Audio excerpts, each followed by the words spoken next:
All right, I want to tell you guys today about East Coast Canines. My brother in Christ, Tyler Hayes, reached out to us and wanted us to share with you the resources and the services that they have at East Coast Canines. And man, it really means a lot to me to have a sponsor like this on the podcast.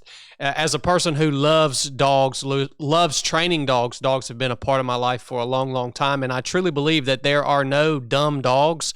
There are just dumb people, all right? Unfortunately.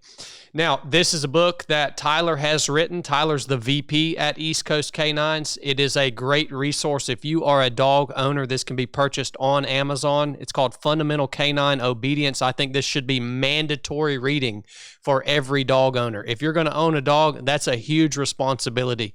All right, this book is laid out well, super easy to read. It's informational and applicable to every one of you guys who has a dog out there. Take that responsibility seriously and check out this resource. I think this is awesome. I'm actually in the process of reading through this right now to help me develop my dogs, who are a huge part of my life, to a higher degree.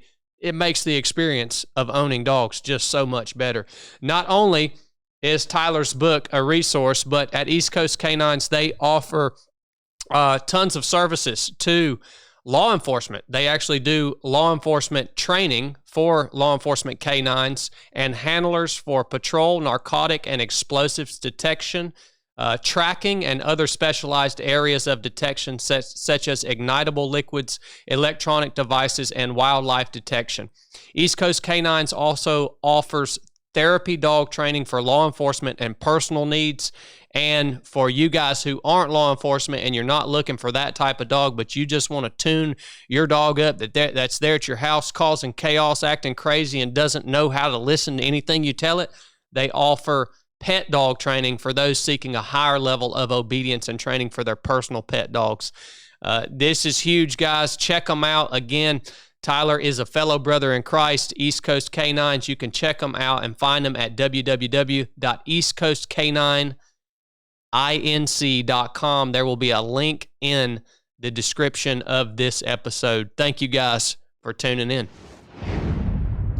Hey, I want to tell you guys about Salty Britches. I've been using this product for years, and it is an anti-chafing cream. It provides a long-lasting skin barrier that's going to keep you comfortable no matter what your activity is. Chafing really sucks. It can make your experience, whether it's ultra running, surfing, walking, hiking, you name it, chafing can make your experience miserable. Salty Britches is the best anti-chafing ointment on the market in my personal experience. You put it on one time, it lasts for a long time. You don't have to continuously reapply it. You're not going to be disappointed in this stuff if you get out there and get after it. It's been used by top performing athletes. It's been used by amputees, by surfers. It's been used by the military. This stuff has been put through the ringer. Check them out at saltybritches.com. It's an amazing product, best out there in my opinion.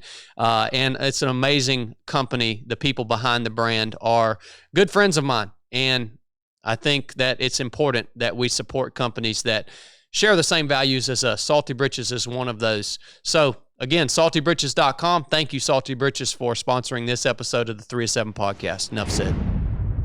The only people who have the right to complain about podcasting stuff is our Patreon members. Yeah. Because they're actually the ones that pay for the podcast. Everybody else, we appreciate you tuning into the podcast. It means a tremendous amount to me that you tune in, that you listen, but our Patreon members are the reason we're able to do this. So if you're on Patreon and you have a complaint, please complain, and we will listen to you, and we will make changes based off of your complaints. I like it. Everybody else, hold your comments. All right, Jeff, welcome to the show, man. This is the third time you're on the show? Yes, sir. Good night. I don't know if any other guest has been on 3 times. I really don't. That may be a first. Well, there's a reason this is the third time you're on the show. It's because, 1, you're a friend. 2, you're someone that I look up to. And you're a huge part of you're like a community builder, community leader within our local community. So you're a big part of my life. Although we don't hang out every day, the resources that you're providing to me and my family have been extremely valuable since we have been back here in Rome. So I respect you a lot, man. And that's the reason I want to keep having you on the show to share with our audience. You don't have a big platform. You're not trying to build that. You're not trying to do any of that, but you're living a life that, as all of our lives, it's not perfect, but you're showing up every day and you're doing good work, man. Thanks, brother. So this is Jeff Holloway. Among many things, he is a coach, a business owner, entrepreneur. He is a community builder. He's a husband, a father, and a Christian. And Correct. That's who you guys are going to get to hear from today. My friend, Jeff Holloway. Thank you for having me. I'm pumped. All right, I got some questions for you. Come on. All right. This is lightning round. Do you prioritize sleep or workout? Sleep. But I get my workouts in. Sleep. I like sleep. Okay, so if you get a bad night's sleep, are you still going to get your workout in? Oh, yes. Yes. I'm still working out. Okay. Diet or exercise? Default exercise. You think you can out-exercise a poor diet? No way, but somewhere in my brain goes, well, just freaking hammer it if you screwed it up.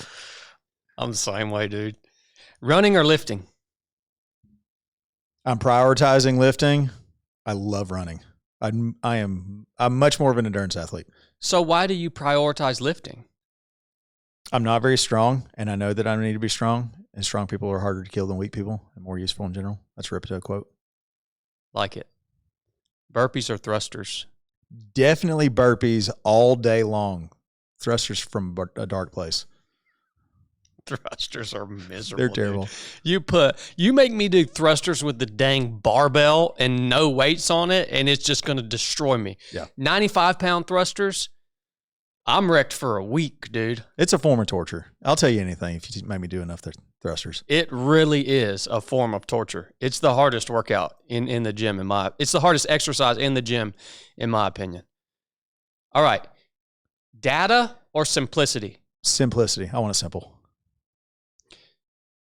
You know, there's this big push in the fitness kind of realm. There's all these devices now. Data. It tracks everything that you do, man. And I'm starting to see a shift away from that. Mm-hmm. Even big, fitness influencer types like Nick Bear. I saw a post the other day. My friend Nick Bear, he's wearing the same watch that I wear. Yep. Like I have the Garmin Enduro at home, which is not the most data gathering thing. I mean, there's other devices that are specifically for gathering all this data, but I've moved away from all that personally too.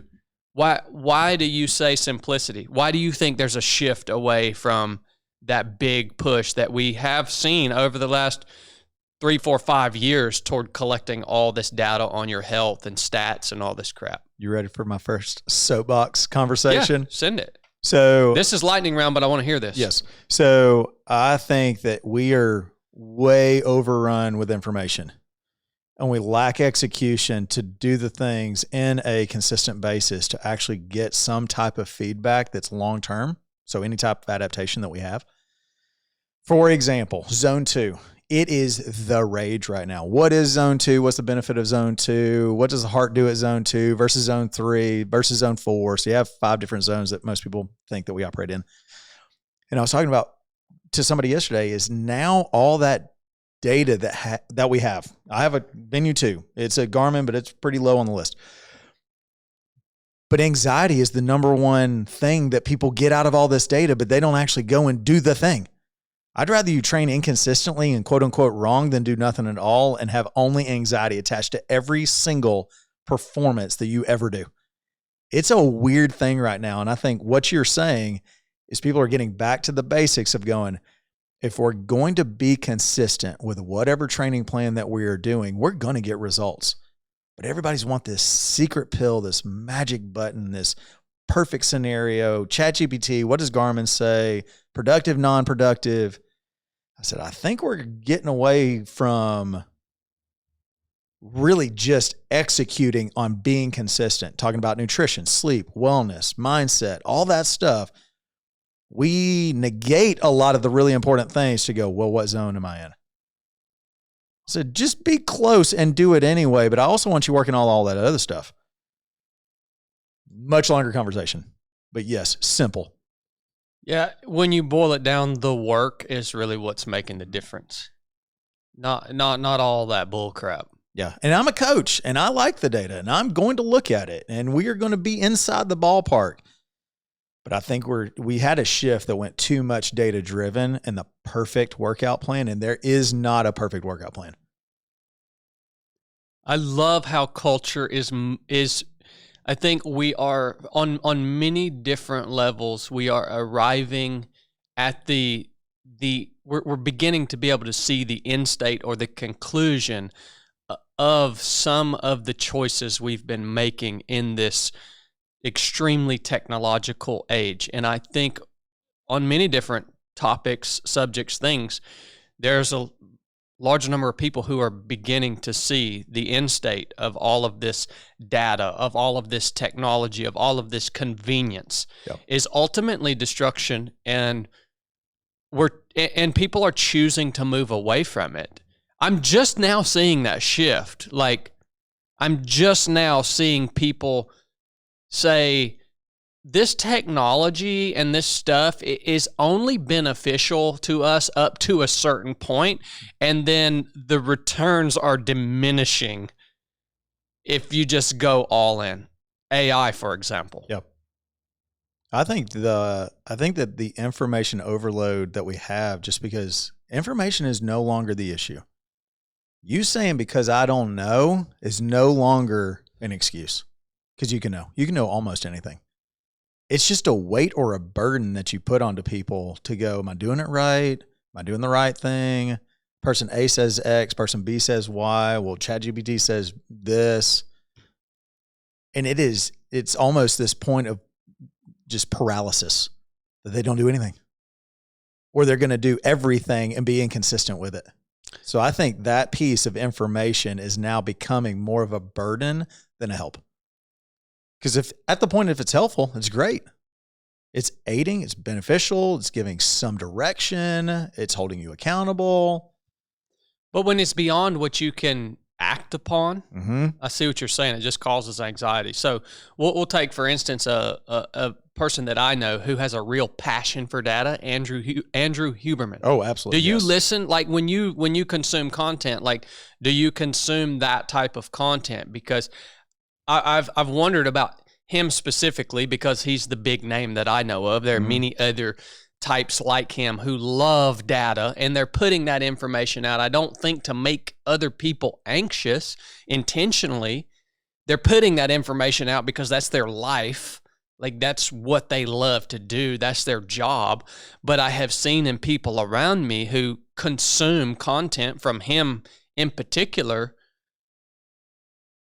really all it's doing is causing anxiety in their life. I mean, have you even tried to steer away from that stuff, or do you manage that stuff well? Do you consume that type of content? Or That's a great question. Yes, because I want to stay informed. I want to stay informed up to the point that I can help other people, and then also it aids in my own personal development. But I got to be very careful about taking in content to the point that I get any type of paralysis, or I get to the point that it starts confusing me. And for me, just kind of the way I'm wired, if I get confused, I'm going to go on a hunt. Why am I confused? What am I confused about? Why are these forces fighting each other? So I will take in content up until the point that it's useful for me and I can serve other people. At the point it goes over that, I have to shut it down. So I'll go through seasons of taking in content. And then unfortunately, I have to go through seasons where I can't listen or pay attention to anything because it elicits something in me that I have to work through. Because here's a little bit of a pet peeve of mine. If you are a master in taking in content, but won't do anything with that content, the execution piece, I'm real sensitive to execution right now, just my own personal story. If I'm faltering in the execution piece, that content means nothing. yeah, so you need to cut it off. Yes. Until I am, because that, to me, it's a character thing.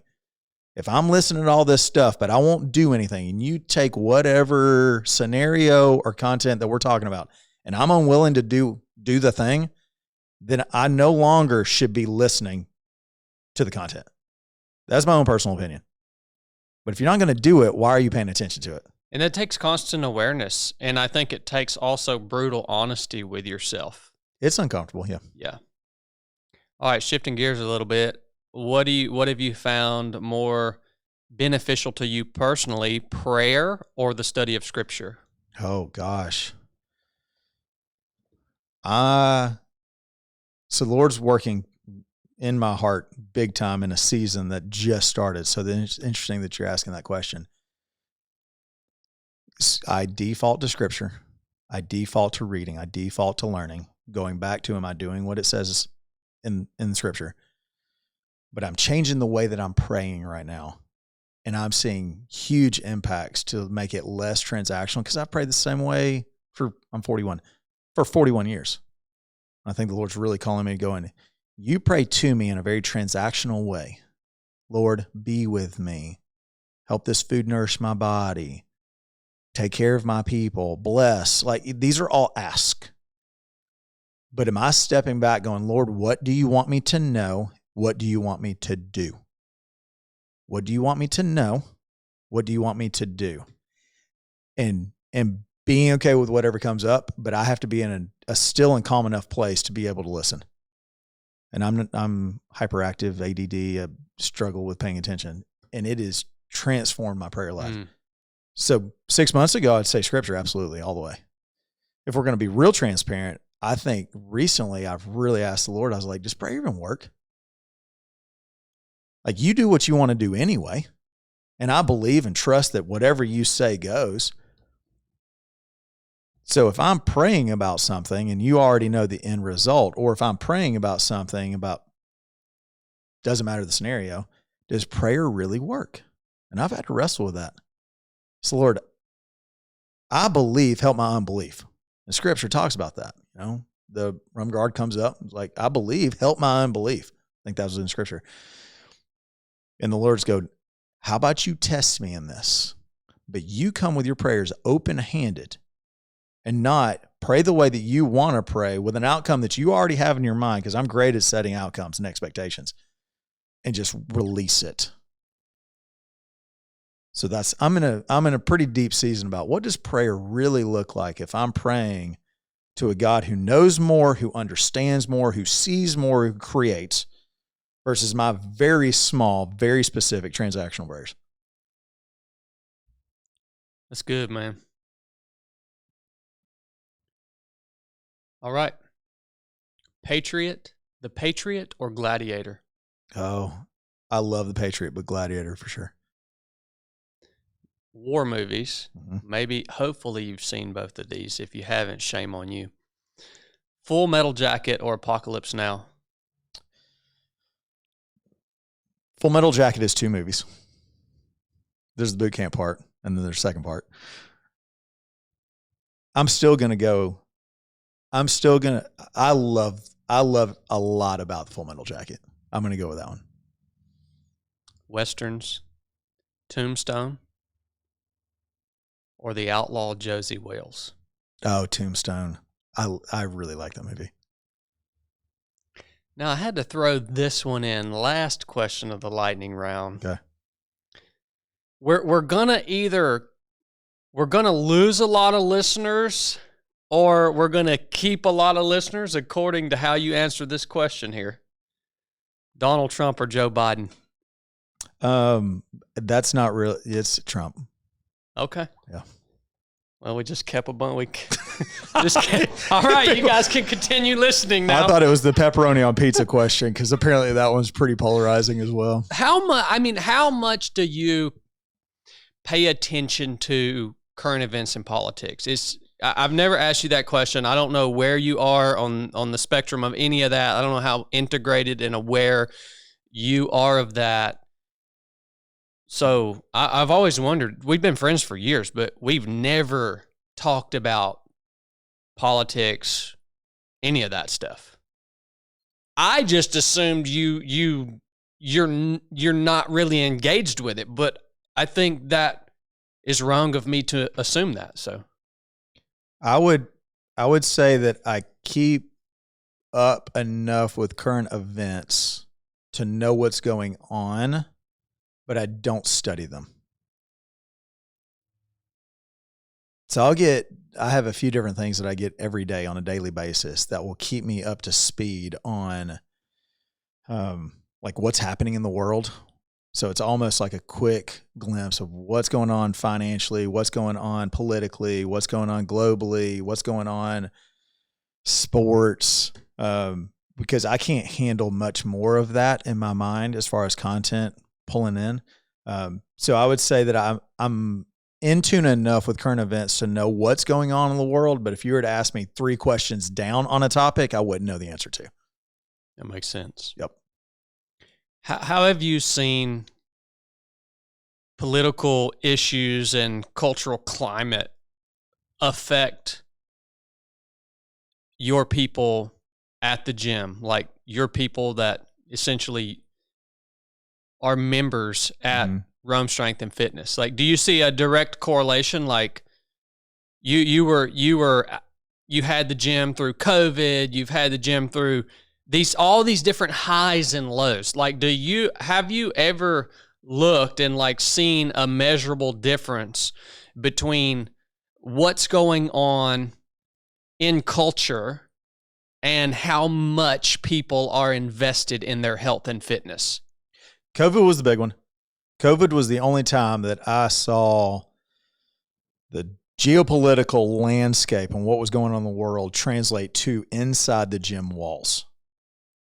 People inside the gym they're all about talking about what's happened politically, but it doesn't really affect much.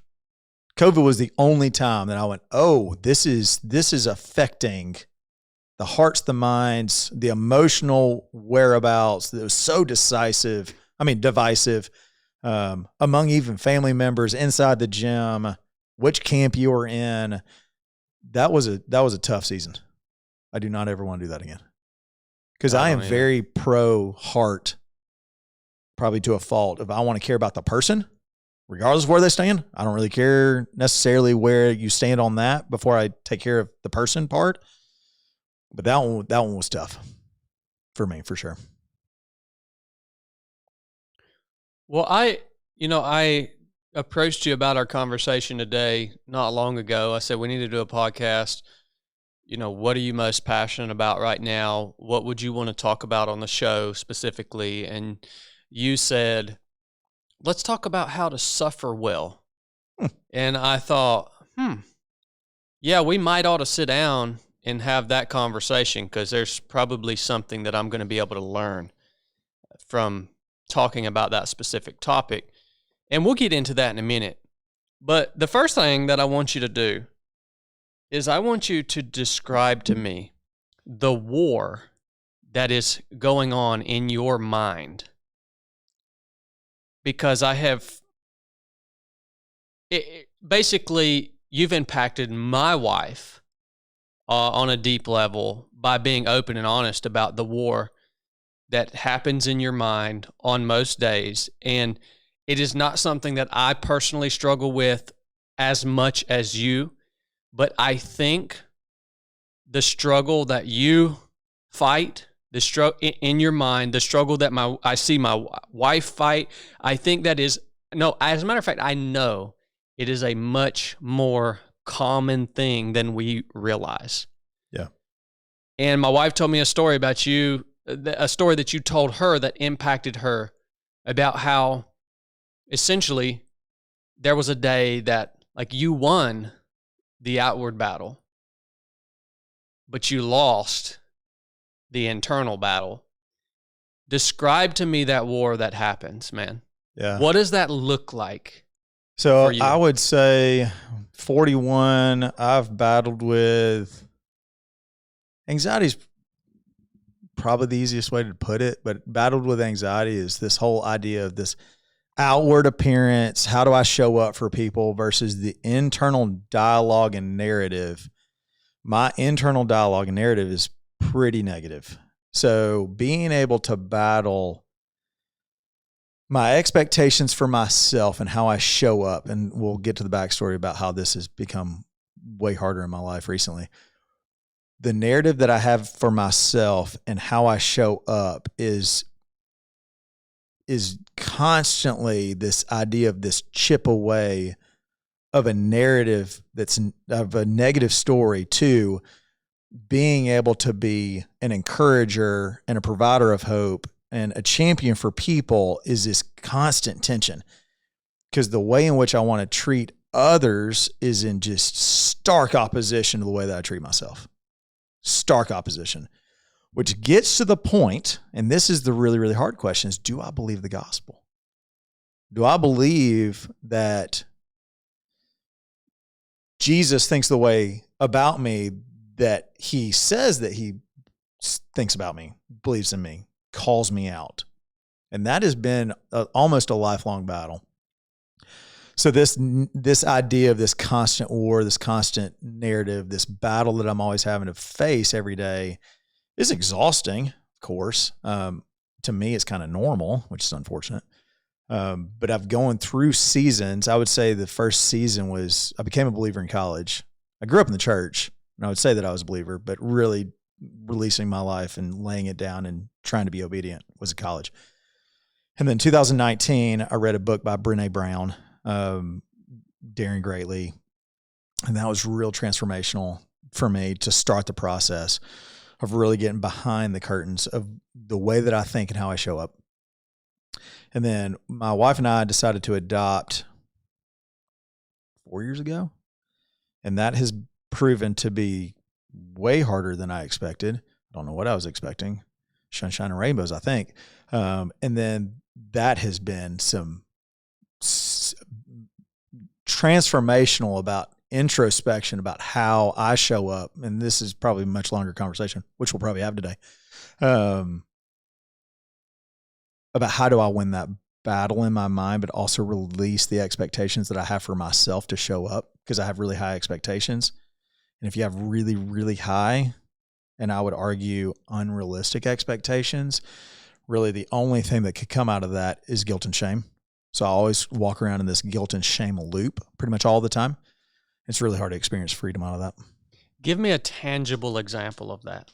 Like, I know it happens in many different circumstances, but give me a tangible example of what that looks like. Well, so let's say, I mean, the most tangible example is my two little ones. So I have 4 kids, 2 biological, 2 adopted. My 2 biological are older. They're 15 and 12 now. And then my younger ones are 7 and 5. And I have an expectation. I have an expectation for how I show up for them when they're at their worst. And if I get triggered, I hate that word, but that's the only one I know to use. When I get triggered and I get frustrated, or I don't show up well, or I get caught in like my just poopy pants attitude, and I wanted to show up as a caregiver, a caretaker, a champion of their narrative, then it's just this washing of shame that comes over me. And all of it's all in my mind. Because Allison, my wife, she's like, you didn't do anything wrong. But I'll almost own every thought that I'll ever have, or any feeling, because I'm a big feeler. Like an HSP is a highly sensitive person, which I have all sorts of frustrations that I was that way when I was little. It's good now, but when I feel things, I will assume that feeling is reality, and then I'll own that reality as being true, but it was just a feeling. But I will own that like it was, that it happened. Like it happened, yeah. Yeah. Well, then I'll own that and then feel all the guilt and shame for it. So Satan sometimes just can have a field day with my mind. Even though the reality was like, I showed up well, I affirmed, I cared for it. So it's just how suffering for me has shown up is I'm in a season, tough season, but a season of the self-reflection of going, do I want to control everything about my life? Yes. Do I have expectations for how I'm going to show up and how events are going to go? Yes. Well, if you think that you're going to control everything, or you think that every expectation that you have is going to come to fruition, then really the only default understanding for that is you're going to be disappointed, massively so. Well, until you have a little bit of reflection on that, you're going, no wonder I'm freaking walking around beat up all the time, because I'm not perfect.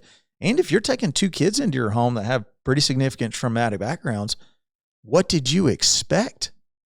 For a long time, and I'm in counseling for this now, which has been really good because I work with somebody who's awesome. I had this expectation. I jokingly say this, and that's the thing, is you talk about how important words are, but I use humor as a coping mechanism.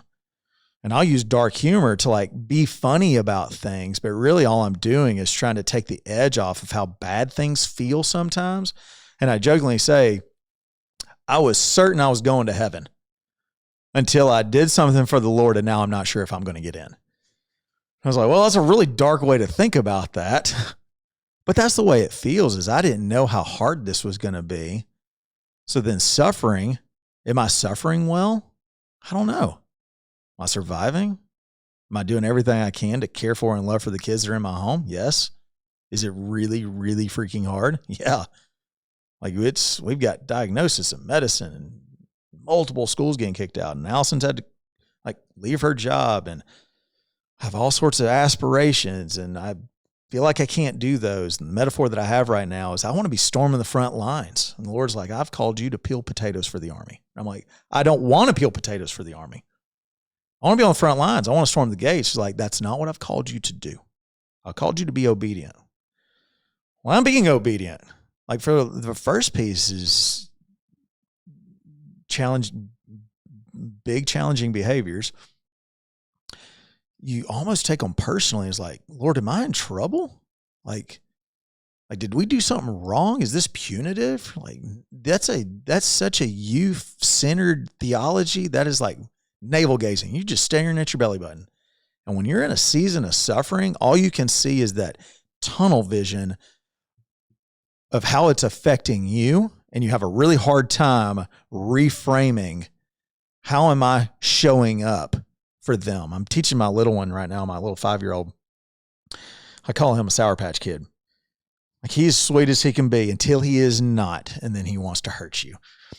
And right now I'm trying to teach him. I'm like, I said, why are you strong? He said, to help other people. I said, your strength is not for you. Your strength is for other people. As a guy, I believe that. Biblical masculinity, that's a whole nother thing that I'm on right now. But you're strong for other people. But for me, oftentimes I think, just be strong enough for me. Try to survive the day. Try to survive their behavior. Try to survive. Or it's like, you're missing the blessing here, buddy. You're missing the blessing. Like, A, I'm preparing you for something great. And B, you, quote unquote, peeling potatoes is what I want you to do. Be okay with that. And it's been a hard lay down of that aspirational quality as a guy, because aspirations don't die. It's the reframe of what success looks like for me. That process has not been fun. That's all over the place. Do you have any follow-up questions right now? It's hard, man. Sorry. No. So I hear you say specifically about the way your mind ticks and the battle and the war that you do have and have had in your mind internally across the board on many different scenarios. I think it plays out at work too. As a coach, it's got to play out similarly at work as a coach. And because I see you when you're coaching, like I can tell your expectations are to be perfect, because you pretty much are when you're in there coaching or when you're in there doing a workout. 0 negative comments, 0, like you're putting out like if you're in there working out with me, I know I got a dude in there that's actually going to put out and work hard and do his best while we're in there together. But I heard adjusting your expectations is important. Like, have you been able to do that? I feel and like how do you do that? Yeah, I feel like the Lord is prying my grip off of my life right now, is the best way to put it. I wouldn't even say that I'm adjusting expectations. I think the Lord is calling me to lay down expectations. I believe that he's calling me, my family, my kids for something so much more, and it has nothing to do with what I believe or what I expect will happen. And it is like I have this grip on my life because I felt like I was doing a pretty good job. I had everything under control. I had a plan. I was executing on the plan. Or it's like, if you, so Bill, pastor at church, he talks about if you write your story, you will always make yourself the hero. And Glenn, right before I was coming over here, he said that's a really powerful analogy. It's like if you're trying to write you into the center of the story as you are the hero, put down the pen. Because the Lord wants to be the center of the story. And right now, as I'm trying to like loosen my grip on my life, it's not even really about expectations. It's going, do I trust the Lord to take care of me? Do I? Sometimes no. Because just based on evidence. Yeah, absolutely. Yes, I do. Get up every day, 4 a.m., getting in the Word, getting on my face. Okay, all right, you shut the Bible. Kids wake up. Immediately I try to pick you back up. That was great for an hour and a half. But now what? So that's that adjustment of expectations. I would almost say that the Lord is prying my hands off of my life so that I truly trust him with whatever the outcome is. And if we're going to be really honest, what if I'm disappointed with what the Lord has for me? What if the thing that the Lord has for me, I straight up am a 2-year-old about it. I'm like, well, that's not good enough. I don't like that. I want that over there. Like, well, that's not your lane. It's not what I've called you to. Gifting, skills, your background, your current circumstances. But I'm a king about being able to look at X, compare myself to everybody's best, bring down anything that's positive in me, and then not take my negatives into the voting factor. So the Lord is going, do you trust me to lay down your expectations and outcome and trust me with whatever I have for you? That I'm in that season right now. How do you balance that without becoming apathetic? I don't have a whole lot of apathetic in me. Okay. I'm just always interested in how it works, and maybe we don't know the answer today. Maybe we will never know the answer, but like the whole let go and let God, yes, mantra, like, hey, whatever.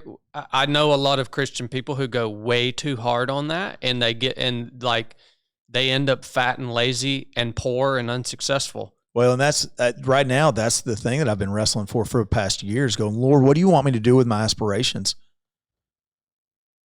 There's so many scriptures about, look at the ant. The ant doesn't worry about tomorrow, but he's freaking work his tail off today. Like if you're a sluggard and don't do your job, there's a point in scripture that talks about a man who doesn't take care of his family is worse than a non-believer. Like being able to do,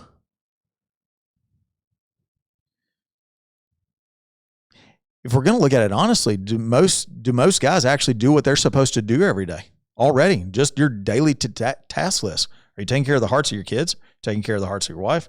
Are you doing are you putting any type of food on the table? I'm not saying that you have to be the primary breadwinner. I was married to an accountant, or I'm married to an accountant, but she made more than me. But am I still working? Am I still going out? Am I still pushing back darkness? There's so much scripture about, Lord said, I didn't tell you ever, ever, ever to be lazy. I told you to trust me, but I do require you to get up and work. And work doesn't necessarily have to be vocational, but it's that piece of going, am I balancing aspirations with constantly striving to get my own, to make more of myself, to make more of the gym, to make more of my name, to go, Lord, I didn't call you that. I called you to work. I called you to take care of the people around you. I called you to take care of the hearts of the people around you. Are you shirking your responsibility? And I think that's the piece of let go and let God, but you start shirking your responsibilities, then they're at battles. They're just on the other end of the spectrum. So that's kind of where I'm at, is going, how do I battle aspirations versus the Lord has still called me to do a lot. And am I being responsible and faithful in doing those things too? I still have responsibilities at work. I still need to do those things. But I have this itch in me. I was like, freaking take the wall. What's the next city? I remember vividly you and I having conversation 2 or 3 years ago. And I was in an aspiration place. You remember that? What'd you tell me? Was it specifically about growing multiple gyms? Yeah. Do you remember that? Yeah. And you asked me a very simple question. Do you think you've maximized what you've already done? I was like, probably not. We've probably doubled our gym since that conversation. And you're like, have you maximized your influence in your single town?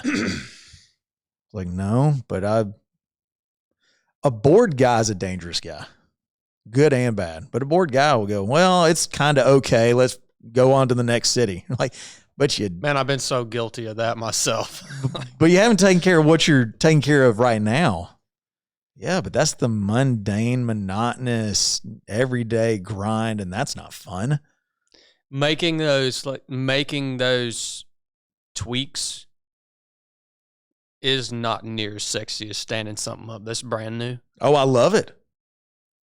I have a lot of energy to be able to start new things.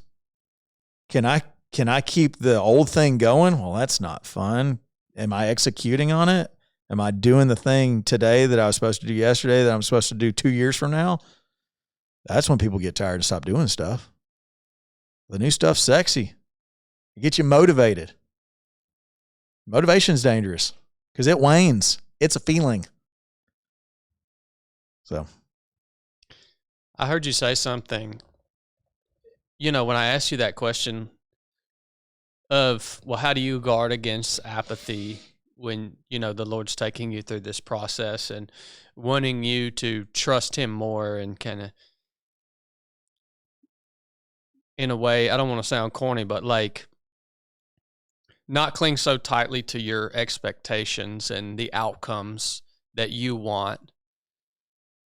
And you said you've changed your wording when you are speaking to the Lord in prayer of like, what am I supposed to do with these things that I want? Like, what am I supposed to do with these aspirations? And I think that's a critical thing that people need to listen to, because I'm so glad we went this route and talked about this, because you're not saying that I'm trying to give up on every desire that the Lord's put in my heart. He's created you uniquely, and he's given you a unique purpose, and those desires, most of them, when you're in Christ, those desires are coming from the prompting of the Holy Spirit, right? And he's leading you in these paths that he's chosen for you specifically as a member of his body. You're not telling people what it looks like to trust the Lord is to give up on all your own desires. It's seeking revelation on what is the purpose of these desires. What am I supposed to do with these things I want? What's the bigger meaning behind them? Reveal that to me and help me focus my eyes on that, right? Oh, yeah. There's a book that I'm working through right now called Living Fearless, or Fearlessly. And it talks about the reframe of prayer. It's going, if we're praying the Lord, the way that the Lord designed us to pray is being able to pursue everything in life through a godly lens. And there's one example in the book, and there's a task force in a city that talks about how are we going to get rid of human trafficking? Do you believe that the Lord wants to get rid of human trafficking? Absolutely. So the task force goes, all right, Lord, we don't know how to do it. We don't know how to do it. We have the skill set. We've been in the law enforcement realm. What do we not know right now of a different way of getting rid of human trafficking? Do you not believe at that point, now we have starting to align our hearts with what the Lord wants? I was like, yeah, okay, let's start working on it. It's going, whatever the desire that I have, if I can boil it down to Is it taking care of people? Is it pursuing people's hearts? Is it maximizing impact? Is it bringing order to chaos? That's one of the things I love about the gym. It brings order to chaos. But am I praying in a way of a little bit more open-handed? But notice that I'm not working any less, but I am going to be a little bit more conscious of how am I going to be taking direction for where I go next. Joby Martin is he's an author and a pastor in Jacksonville, and talks about pray, guess, go. Pray, take a guess, and start moving. Like, well, a lot of times we talk about waiting on the Lord, and there are certain things that you need to wait on, but then there's certain things going. Adoption, for example, is something that we prayed about, but it is biblical. You need to take care of the lost and the least. Did I know what it was going to cost? No. Not even a hint of it. But that's something the Lord's like, yes, this is a good thing. I didn't say it was going to be an easy thing. So that's the aspirational piece and how you manage that for me is it's not licensed to do less. It's almost the freedom to address things in a little bit more of a focused intent for me personally. Does that answer your question? Yeah, 100%. What in the past, just this going back to the original question, this war in your mind that you've had to fight for so long, and what have been some of the negative side effects from that? Like, how does that show up? Like, all right, here's an example. So if people don't do any type of self-reflection or self-work, and some people are not about it, like, oh, that's stupid. And I said, yeah, but the way that your narrative affects how you show up is worth you going back and doing some digging. So I struggled in school. I failed third grade, special ed for 4 or 5 years of elementary school, barely got out of high school. It's interesting. It's like most people don't know that if they know me now. Well, I had to be taken out because it was kind of an inclusion class because I went to a small school. So I would get pulled out of regular class and they would stop and like, Jeffrey, you got to go to special class. And I was and they had one class for everybody, regardless of your disability. And I couldn't read because I had attention issues. I had ADHD when it wasn't cool, right? So if you can't pay attention well, then you will read a sentence and you can't remember what the sentence, so you had no reading comprehension. So I couldn't read. So reading was a struggle for me. Well, the problem was I started to think I was dumb, like intellectually, like I wasn't smart. Well, what does that do? So you got 2 ways to go with it. And this is the thing that I have some shame over is you have I'll freaking show the world. I'll read everything. Well, that's not safe. What's the safest thing for me to do? Don't try. It's real safe not to try. I remember multiple tests that I just refused to study because it was a self-fulfilling prophecy. Because I get into middle school and you're like, Jeffrey, do you have your stuff? I'm like, no, just didn't do it. Well, you get a bad grade. I know, I'm dumb. Well, then when you get to be 30 and 40 years old, if you have that narrative and you haven't worked on it, then what are you going to show up in life? Well, I'm dumb. Well, then I'm probably not going to be able to figure this out. Then I'm probably not going to try. not even worth it. It's not worth it because when did I create that narrative? When I was 8. I'm 41. You know what I mean? People walk around, have these terrible narratives for something that happened and go, now that you're like, Jeff, you just couldn't read. Yeah. But the way that I couldn't read and the way that that presented itself started to have a little bit of but then a little bit of a false shift. Because what does Satan want to do? He don't want to all out lie to you. He just wants to shift it, right? So then if I can believe that I'm dumb, then the safest thing I can do is not try. So you'll pull back all the time. Well, that has been a big struggle. And it wasn't until I was 10 years ago, a friend of mine who's a therapist, she goes, do you think you're dumb? I have a master's degree. Do you think you're dumb? I got to college 4.0. I went, wait, you can actually get A's doing this stuff? Because I was in something that I was passionate about. I was like, no, I don't think I'm dumb. She said, if I hear you, here's why words matter. If I hear you talk about yourself like you're dumb. Well, if I pay attention to the words that I use, and I can do this with other people, if you really listen to how people talk, they'll tell you way more information than what they're actually saying. And it's like that for sports, and it's like that for, and okay, so I'm going to deviate for a second. One of my biggest fears, and this is what I first got into counseling for a few months ago, is I have a fear of how impactful my narrative, because of how my narrative, and I had two wonderful parents. I'm an only child. They're married still to this day, 50-something years. They loved me well. It didn't matter. I still had a terrible narrative. Well, can I control the narrative of my two little ones so that I can, quote unquote, fix them, right? I'm not fixing them. Do you know how much pressure it is to try to fix another human? I don't, but I think I'll probably find out soon. Yes. Well, you're not fixing them. It's not your job to fix them.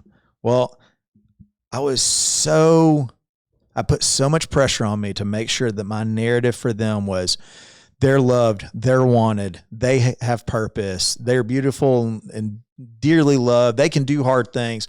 Well, when I would deviate that, because I'm a frustrated dad, then I'm like, oh, their narrative's trash now, and they're going to the garbage just because of me. So this piece of controlling somebody else's narrative, because I'm real intentional with what narratives are now, puts this tremendous amount of pressure on me. The Lord's like, that is not yours to carry. You could be a perfect father, and because we live in a fallen world, their narrative might be garbage. You could be how many people do you know did not have very good backgrounds and grew up just fine? Pretty much everyone I served with in the SEAL teams. Does that make sense? Yeah. And their narrative is like, no, I'm not going down that way. I'm not going to be like that. I'm not going to do that. I'm going to wind up different. So for me to put the pressure on myself, try to control the narrative of my kids growing up, that's where a lot of that internal battle came from, is because I'm constantly walking around with guilt and shame of not being a perfect father. I'm not a perfect father. But operationally, I try to act like one. I said, no, I'm not a perfect father. Watch my actions. Then why are you getting so upset when you fail? Because you're a human. Well, then the beating up starts again. So it's daily. How on earth were these things revealed to you? What conversations? How on earth? Yeah, because you're talking about the first example that you gave of thinking that you're dumb, that was ingrained in you since you were a child. Mm-hmm. You're talking about decades of that narrative being ingrained in you. Mm-hmm.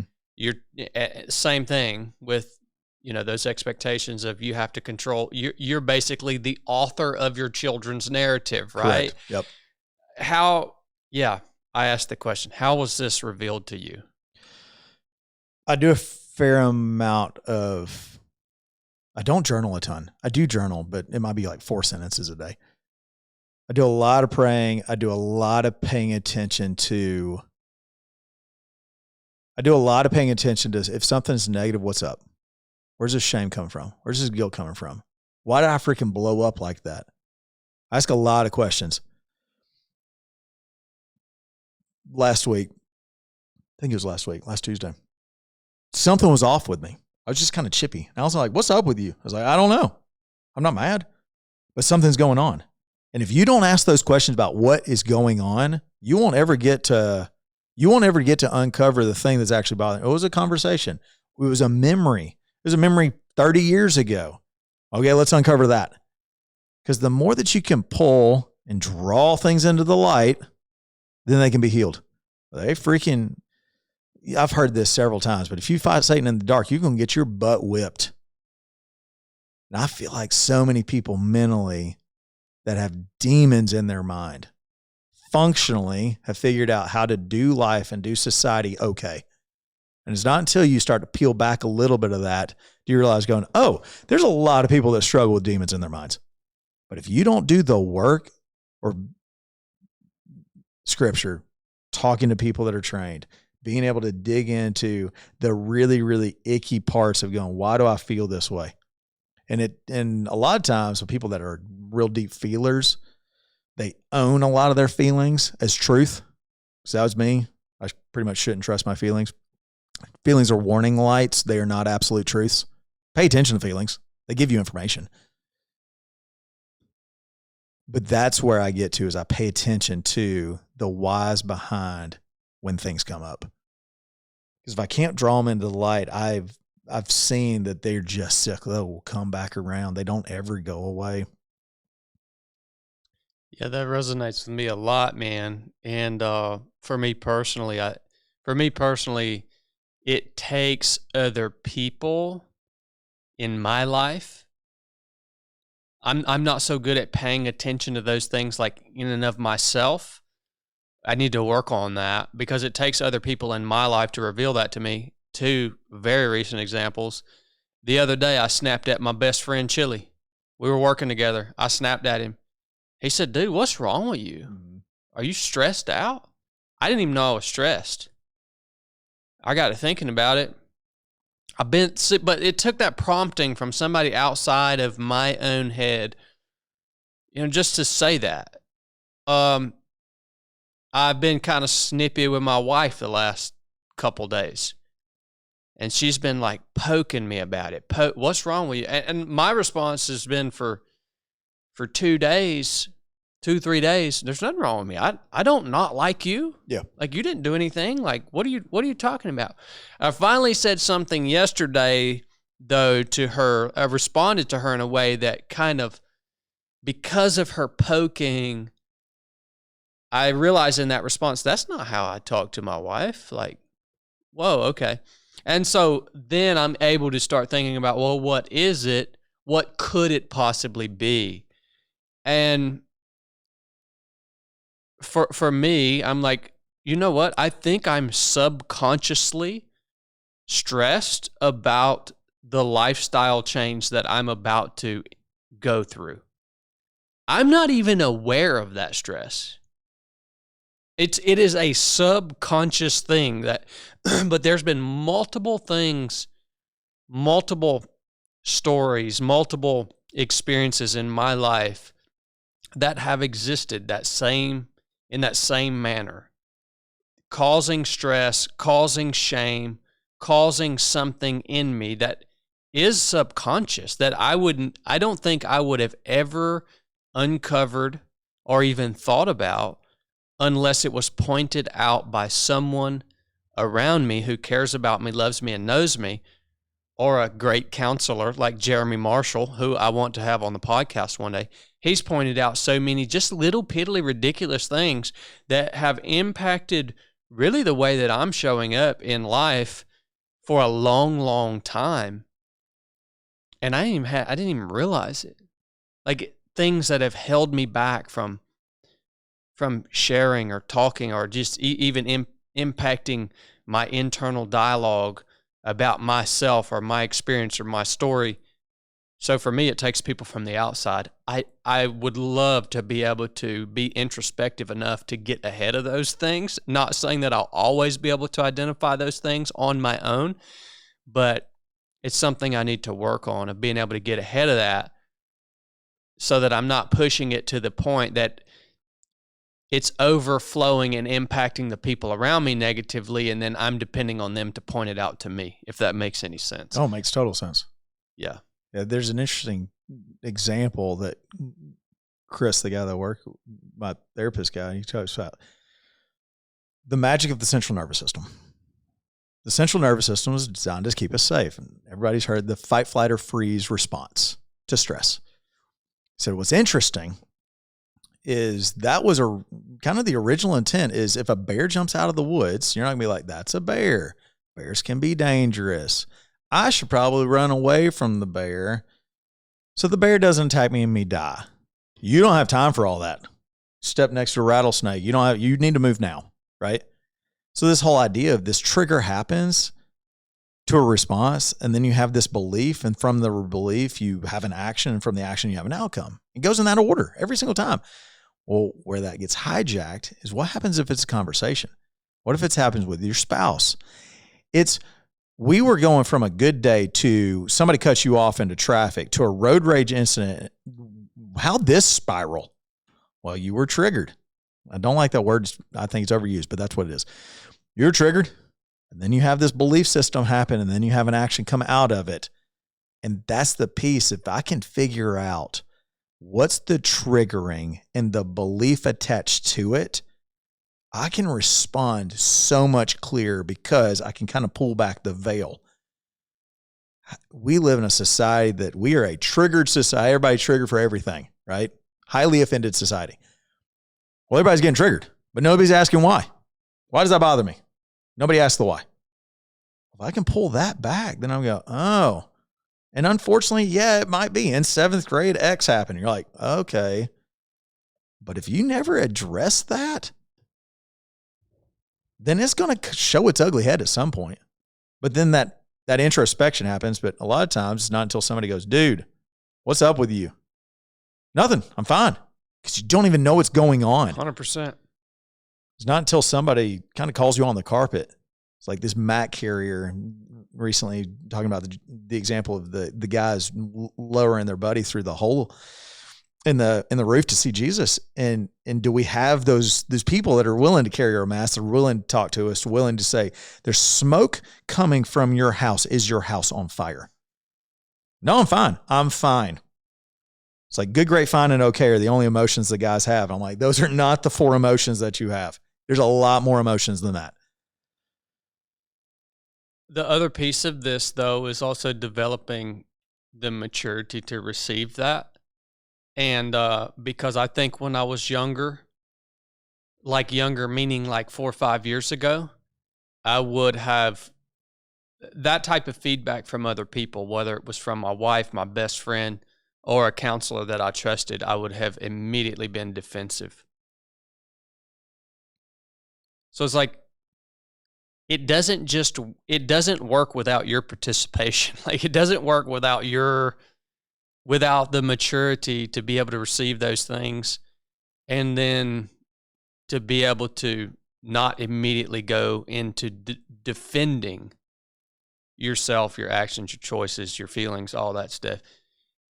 And you know what, man? I think a bunch of dudes might be listening to this. And by the way, this conversation is one of the most important conversations that we could have on the podcast today. It's and I'll tell you why in a minute, but it's not sexy. Like this, we could have stayed on the topic of politics and we would have got just blown this thing off the charts, man. None of this stuff is sexy, but what most people don't understand is how much these things that we're talking about right now are hindering your ability to actually be who you were created to be. Like fulfill your purpose in life that you've been called to. These things they hindered me for years and years and years and years. And when I finally got to the point that I could throw off some of these things, that I could unpack some of these things, all of a sudden it opened up my ability to just really be me, man. Mm-hmm. Like really thrive. You need to understand how if you haven't experienced this, you probably don't understand how important it is. Because it's really, really uncomfortable. Yeah. Yeah, and it takes a long time. It's not like a decision that you can make today and then do it perfectly tomorrow. The way that I look at being able to deal with your crap now so it doesn't show up tomorrow is, you ever been in a really long race and your stomach turn? You have. Yeah. You've known this. But for all the listeners out there, if you ever been in a really long race and your stomach starts to turn, what's the last thing you want to do? Take in nutrition. The last thing you want to do, but what do you know 100% of the time is going to happen if you refuse to eat and drink? You're going to go down hard, yeah. But that's the last thing you want to do. I don't want to take in nutrition. I don't want to take in hydration. I don't want to stop and deal with myself. I feel terrible. Well, I can 100% tell you that if you don't stop and do the thing that you don't want to do, a worse thing is coming. 100% of the time. And it's not until you see it rear its ugly head. I jokingly say the life lessons, they come back around. If you didn't learn it the first time, you're going to get an opportunity to learn it again. And if I'm truly desiring to love the people around me well, then I want to deal with this crap. But if I don't do it now, it's going to come back. So I might as well freaking drag stuff into the light. And the problem, and the thing that scares me is there's so many things that I still haven't even broached yet that the Lord wants to work on my heart. Just yesterday in counseling, when you're stopping and you're asking, like, Lord, what do you want me to know? What do you want me to do? And you get this block. You're going, well, I'm not hearing anything. Have you ever actually even asked the question, like, Lord, what's blocking me? What in my life, what in my soul, what in my spirit, what in my past am I not either wanting to give up? Because the Lord's not going to call you into something that you're just not going to do. Lord, give me the strength to do X. But Lord, I'm not going to do X. Lord, give me the ability to do Y. Yeah, but I'm probably not actually going to do that. Give me a lot of money to give to X organization. I'm probably not going to give to that organization. Well, the Lord's like, I'm not going to answer that. If we're not prepared, like you said, if we're not willing and prepared to do the work, then probably not a whole lot's going to happen. And it's really uncomfortable. And that's okay. But there's a lot of healing on the backside. And until people experience the healing, success breeds motivation, not the other way around. Success breeds motivation. Motivation might get you off the couch. When something starts to get hard, motivation is gone. Purpose is what drives you. But once you start feeling success, then you're going to probably do it again. The success is healing. You make that statement because you have the proper definition of hard. Like you make the statement that motivation is going to wane when something gets hard. You have to define what is hard, right? You have the proper understanding of hard. Hard is the turning, like this turning point or this line that you cross when it is not what you wanted it to be. It is not what you imagined it to be. It's not the level of pain that you were willing to endure. Correct. And when you have the proper definition of hard, you look at these running races that I've done, none of them were hard. None of them fit that definition. Really, I mean, honestly, I was willing to experience the level of pain that I experienced for the duration of that running race. I mean, that, like I had I had that all everything I felt was part of my expectation. So think about that when we talk about what's hard and what's not, because motivation is enough to take you through and across the finish line of a long running race, as long as it stays within the boundaries of your willingness and expectation to complete it. Mm-hmm.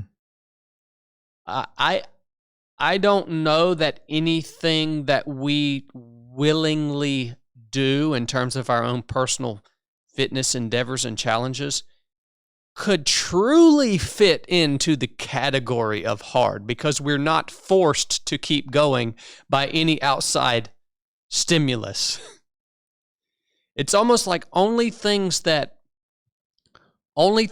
happen to us outside the boundaries of our ability to control it, and we have to endure it in order to just stay alive. Like just to, yeah.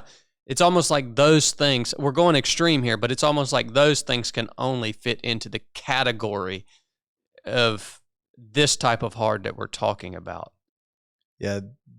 The difference between a long running race versus the long suffering of a situation that you don't have control over, a terminal disease, mindset stuff, situations that you do not ever know if they'll get better. That is a reframe of going, I can be uncomfortable. I can be uncomfortable. A few hours, a few days. I'm going to sleep in my bed eventually. I might get out of this thing in the hospital. Great. Got an IV, got a bed. But when you start dealing with things that you don't know if there's going to be an end, you don't know how the end is going to wrap up. You don't know if you have what it takes to get to the end without freaking losing it. That's long suffering. Long obedience in the same direction. It's like that piece of day in, day out. You emotionally get kicked in the face and go, can I do it again? What happens when you just don't feel like you've got any more in you? Can you do it the next day? That's hard. Yeah. That's when hard happens. Yeah. There's one thing at the gym that we talk about is like, man, this workout was painful. I said, time out. This was uncomfortable. This workout was uncomfortable. It was really uncomfortable. I'd argue it wasn't hard. Unless you have some type of injury, it wasn't painful. It was really uncomfortable, and that's okay. One thing I love about the gym is that it gives us an opportunity to be uncomfortable. And I think everybody has a quit muscle. And if you don't ever train your quit muscle, it won't ever get any stronger. You think you're just going to show up on the day that things truly get hard and you're going to stay in and do the hard stuff, and you've not trained that. It's in for a rude awakening.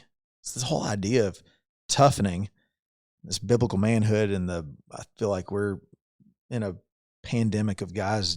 This is a whole different conversation.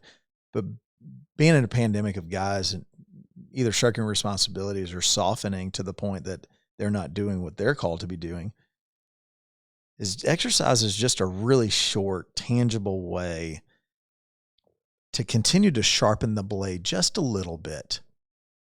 And I'm not saying you have to be a stud, but I can tell a lot about the character of somebody if they're willing to be a little uncomfortable for 30 minutes inside the gym, so that when truly things get hard, that's not the first time they've had to make a decision of going, well, this kind of sucks. I'm not going to give up. Just stay in it. Yep. Be uncomfortable. Yeah, that's how it translates. I agree. I've seen that happen in my life for sure. So it is valuable. There's a tremendous amount of value to it. Just don't lie to yourself about whatever it is you're choosing to do, and making a bigger deal out of it than what it like. If you are testing yourself, you are doing the minimum of what you ought to be doing. That's what everyone should be doing. All right, let's take a break. Look, guys, I truly believe that Mountain Tough is the most valuable resource for people who know they need to get their butts in shape, or for athletes who are ready to take their fitness to the next level. We waste a lot of time working out, not doing the right things, and this Mountain Tough app is going to help clear all of that up for you guys. Make sure that you are following a program that's tailored to you and your goals. It's going to just give you everything that you need on a daily basis in order to dial your fitness in. This Mountain Tough app has different programming for all different levels of fitness, whether you're a beginner, whether you're intermediate and you're just looking to go to the next level, and even for elite level athletes, there's going to be programming in here specifically for them that's going to push them really, really hard. So there's tons of stuff in here. Everything from at-home and gym programs. There's programs that you can follow in the Mountain Tough app that don't require a ton of equipment, some that are heavy on equipment if you're going to work out in the gym. It has a component in the app that is groundbreaking mental toughness training, because mindset is a huge part of being able to push and get the most out of your time when you're working out. This Mountain Tough is actually a Christian-rooted company, all right? I know the founder of this company, Dustin, and he is very passionate about his faith in Christ. That means a lot to me. So part of this app, there is a daily guided prayer for you guys, biometrical form coaching, stretching, mobility, nutrition guidance on the app, challenge workouts, and you also have access to a global Mountain Tough community through membership on the app here. So it's an unbelievable resource, and I'm so thankful that Mountain Tough has created this, because I truly believe in the impact that is being made and can be made through this type of work and this type of resource on the Mountain Tough app. Mountain Tough is offering listeners of the 3 of 7 podcast a pretty dang good offer. If you'll enter code 3 of 7 on the monthly plan, you will receive your first month free after your 14-day trial. So that's 6 weeks free to figure out how to use this app, to make sure that it's for you. And I'm telling you, you're going to find something in here that's going to be very beneficial, probably more than just one thing. So that's 6 weeks free on the best-in-class physical fitness and mental training app that is on the market today. And again, it's really, really important to me that this is a company who has Christian roots, and the fact that they add this prayer in here and the mental toughness aspect and all the different components that you guys need to be engaging in to stay healthy, to grow, and to get after it, whatever your next challenge is, whether it's a hunt or an ultra marathon, or if you just want to be fit and healthy so that you can, give the most that you can possibly give to the people around you who matter, like your family and your kids and your teams at work. This is going to be a great place to go to help guide you through that journey, man. Check them out. The website is MTNTOUGH.com, and all of the information for this, including a promo link, a clickable link, will be in the description of this episode. So thank you, Mountain Tough, for everything that you're doing for the community that you've built, and hopefully you guys go and check it out. I don't think you'll be disappointed. I'll be straight up with you. One of the things that I struggle with most, especially in business, is organization, all right? And that's what I'm going to tell you today about Sure Send. This is a one-stop portal right here that's going to help you with your customer relationship management, all right? It's built specifically for real estate agencies and real estate agent teams to be able to just have everything in one place that helps them manage their customer relationships. But as I look at this thing, I'm like, well, daggone, why couldn't we use this?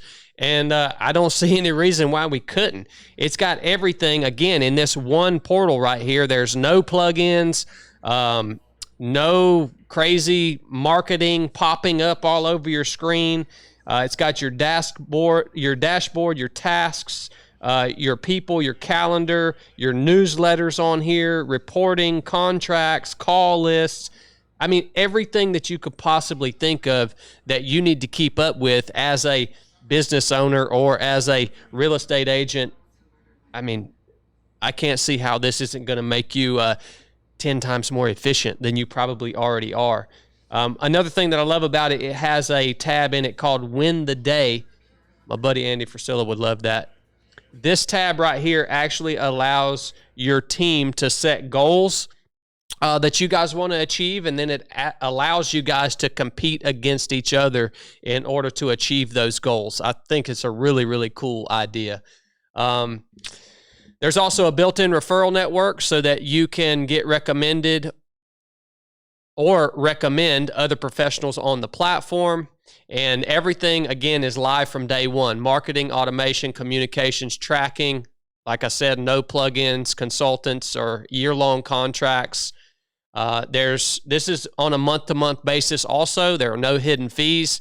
You can give it a shot and try it out at suresenddemo.com. I'll attach links to this in the description of this episode. But for me, it seems like a really awesome tool, and they've basically thought through everything that I would think of and some things that I wouldn't think of to help me be a more efficient business owner and teammate. Check it out, suresenddemo.com.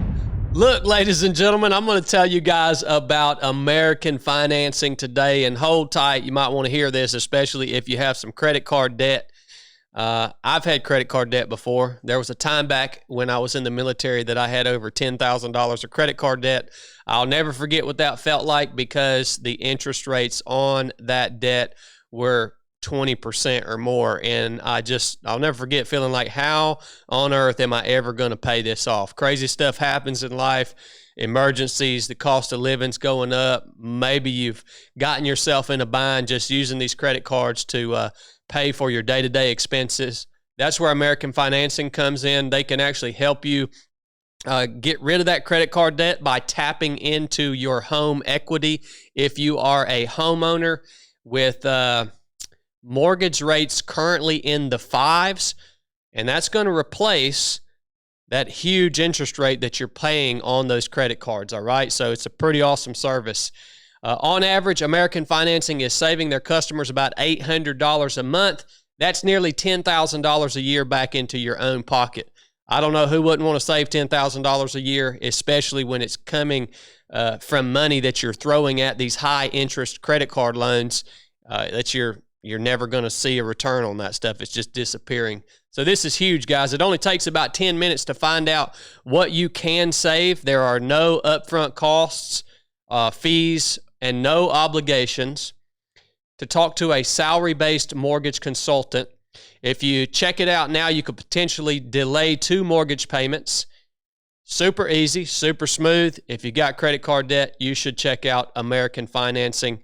You can give them a call at 866-886-9262. That's 866-886-9262. Or you can check them out online at americanfinancing.net/3of7. All of that will be linked in the description of this episode. I hope this helps one of you guys out. Thanks for tuning in, and thanks, American Financing, for providing awesome service. Enough said. So I just got up to hit the head, and I realized that my legs are going to be extremely sore after Today. The squats today. And the lunges? Just kind of pitiful, to be honest with you. I mean, I squatted with a 50-pound dumbbell, so we did have a little bit of weight. But I was actually talking to Jacob about it in the gym today.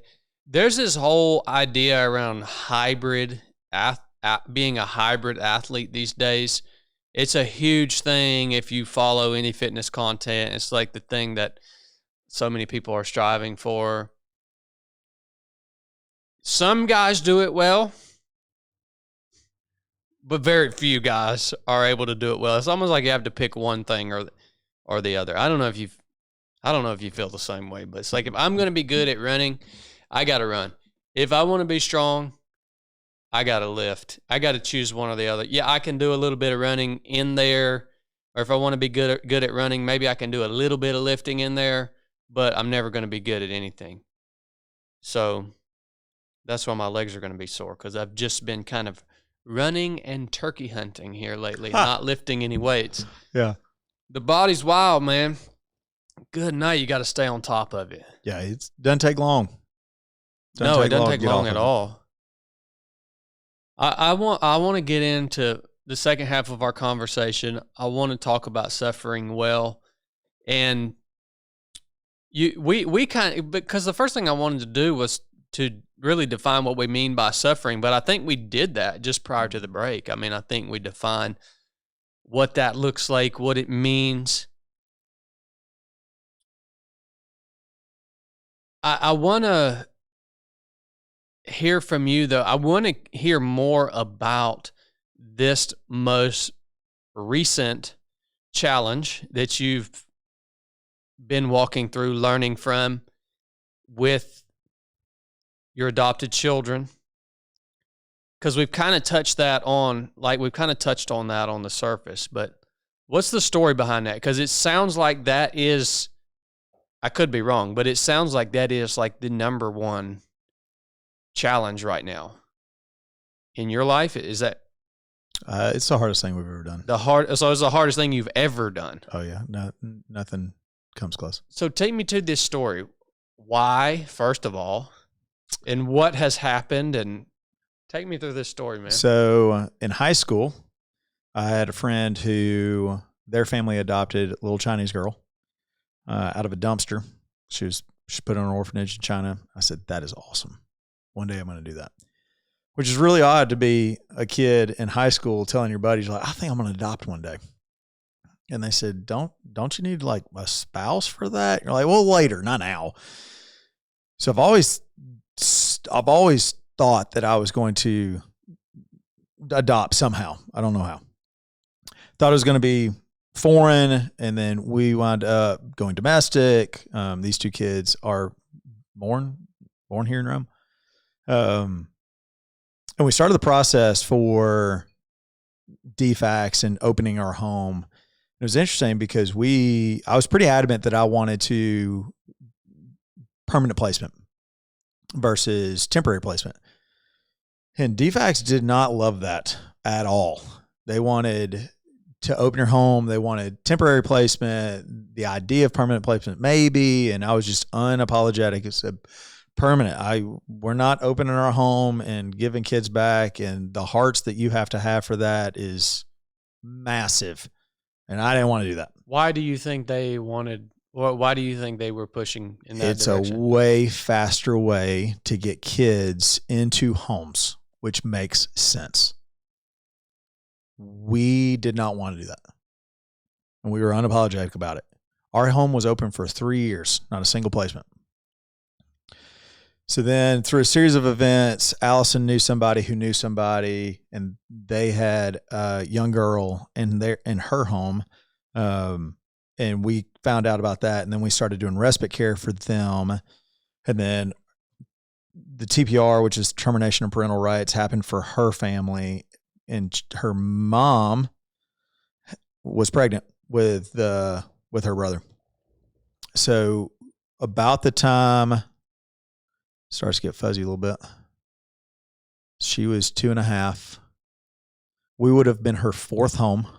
So already at 2.5, we would have been her fourth home. And then her brother was delivered through C-section at the hospital. Mom unplugged herself, walked out of the hospital, said, "You can't leave." She's like, "I'm leaving. You have to sign him over." So he has never met his biological mom, and he went home with his sister's foster family. And we got to see him, which was really cool. He got to see him on the way home from the hospital. So we met him like 2 days after he was born. So he's my son now. So I've known him his entire life. So that we started transitioning over for permanent placement out of their previous foster family's home to our home. And that happened probably about 4 years ago. So they were permanently in our home a month before he turned 1. He just turned 5. So 4 years. So 4.5 years spent in the process. One thing that's interesting about that is how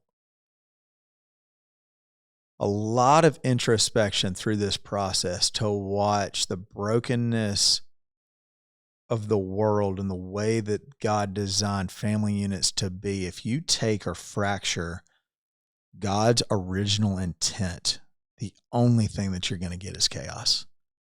Kids should be with their parents. And if they are not, there will be hell to pay. And essentially, that's what we have seen. So you have a little girl who does not trust adults. I would say the only secure attachment that she has was her previous foster mom and father, but previous foster mom, they have a special relationship. They are freaking gold. Like, you talk about special people the Lord brought to this earth to do hard things, it's them. When she came to our home, she did not have attachment with us. She had a very bristly personality. She's like, "I don't trust you." At 2.5? At 2.5 years old. We were her fourth home. So then you get into, if you have a child who does not have attachment, and attachment is, the easiest way is like, is there shared affection and is there trust? Am I safe here? Are you going to take care of me? Are you for me? Happens at such a young, because I was like, well, does all this really happen when they're like 6 months old?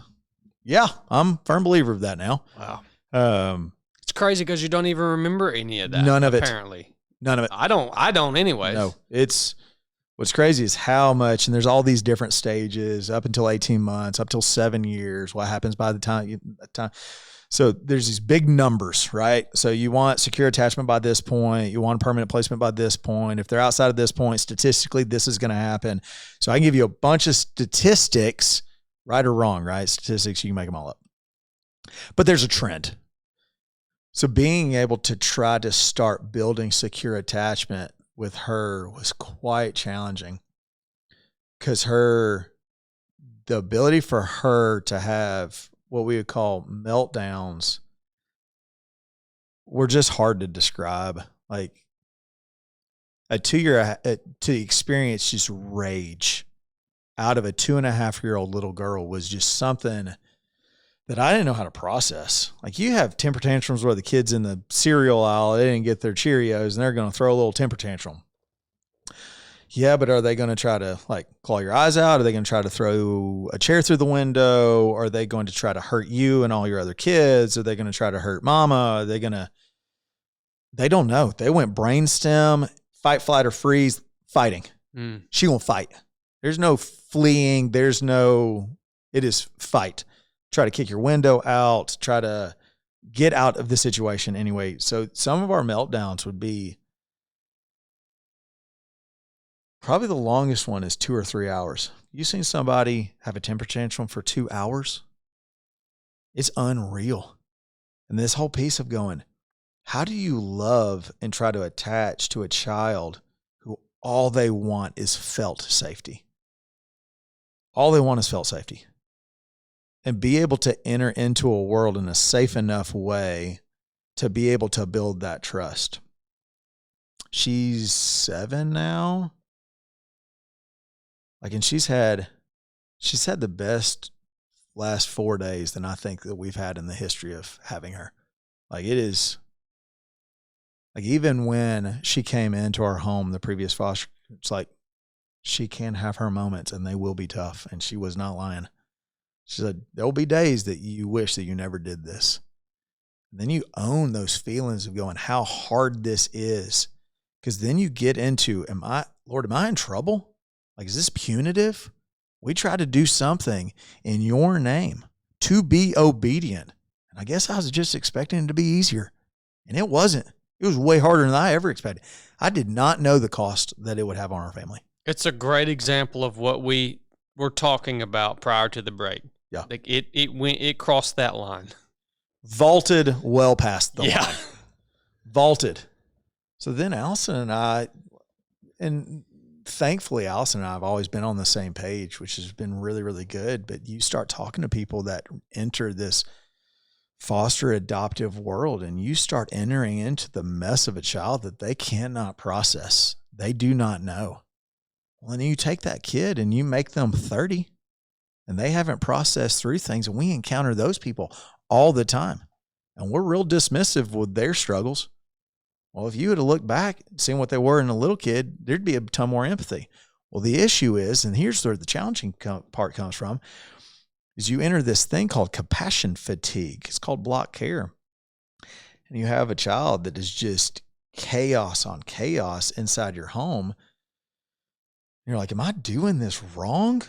I'm trying to show up, and this is just hard every day. Like, there's significant challenges at school. There's behavior-based issues. There's shame when you can't go out in public. Like, can't take them places. Church doesn't work very well. Like, and you're trying to apologize all the time because I had the perfect life. Like, my wife and I were cookie cutter. My 2 little girls, they're squared away. They came out high compliance, super smart. I thought that was normal. Thought I was a good parent. No, they came out that way. The Lord made them that way. Until you start entering into what trauma looks like, did I really start to understand that this is way, way more about me than about them. So over the last 4 years, it has been just a roller coaster of going, I'm doing this wrong. I'm not fit for this. Lord, you made a mistake. Are we in trouble? Are these kids going to be okay? If they would have been in a different home, they'd be better. We just desired peace. I'm telling you, I wanted peace in my home more than sleep, more than food. I loved being at the gym because the gym wasn't chaos when I didn't want to go home. And early on, I took on a little bit of a savior mentality that really, really cost me. Is when she would be at her hardest moments, I just tried to separate her from the rest of the family. So I'd try to get so that Allison wouldn't experience some of the harder moments. And the problem is the cycle starts to run of going, I have to be at my absolute best when she's at her absolute worst. And the way that I would equate that is when she would come around and always at the end, you could see her body just do this adrenaline dump and she'd want to be held. It's like, I knew it was over. I said, are you ready for a hug? She's like, yep. And she would cry because she never cried. She would cry and she would just hug me and immediately fall asleep. And it's like to have a body be able to process that at 2 or 3, 4 years old. And then on the back end, you have this flood of emotions, negative, despair, hopelessness,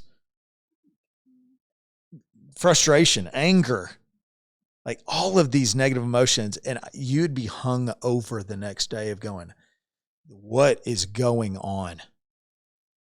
And to be able to start to process through that, like I would say I'd go through a season that I was very internally focused. How's this affecting me? How uncomfortable is it for me?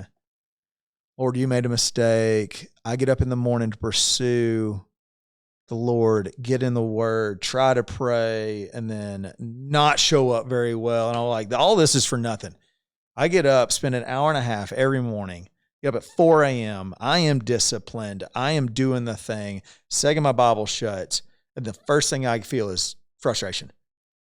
I said, it's not taken, Lord. It's just not taken. You should have picked somebody else. A narrative starts, and Satan's like, that's where I want you to be. Let's just keep ruminating on that. Because in the moment, what would happen is then when she would get to a good place, I would get to a bad place. Cycle begins.